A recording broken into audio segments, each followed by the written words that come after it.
So hari ni Abang Tebu ada kereta apa? Ni kereta Myvi NA. Biasanya Tebu.com tapi kali ni NA.com. Kereta ni adalah kereta 1.5.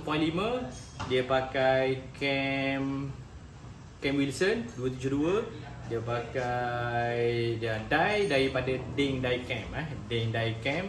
Lepas tu piston Highcom. Sebelum ni piston dia pakai piston, boleh tengok dekat Facebook Abang Tebu. Dia pakai piston 72 Highcom.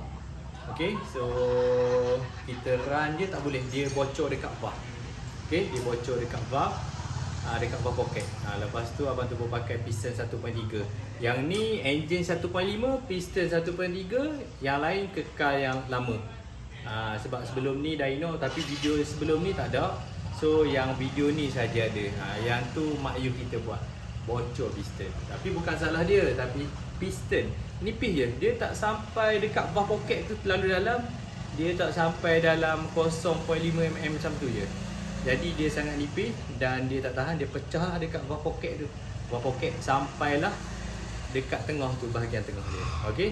So kita boleh tengok setup engine dia. Sebelum kita nak tengok setup dalam tu, jangan lupa tekan button subscribe Tebu.com. Okey, jom. So ni engine dia lah. Engine throttle body masih standard. Okay, dia punya ni throttle body masih standard. Ni lah dia punya ni air intake dia, emas 10. Okay, acceptor dia pakai acceptor 41. Lepas tu engine macam tadi lah Abang Tebu cerita, piston 1.3, Road Wilson. Lepas tu piston 1.3, Road Wilson, cam pun Wilson. Okay, cam di tuning di diecam oleh Ding Diecam. Okay, so kita nak tengok setara mana cam ni dan berapa horsepower dengan compression ratio ni, berapa horsepower yang dia dapat. Okay, jom kita tengok.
Selesai NA.com tuning, dapat horsepower dia ni.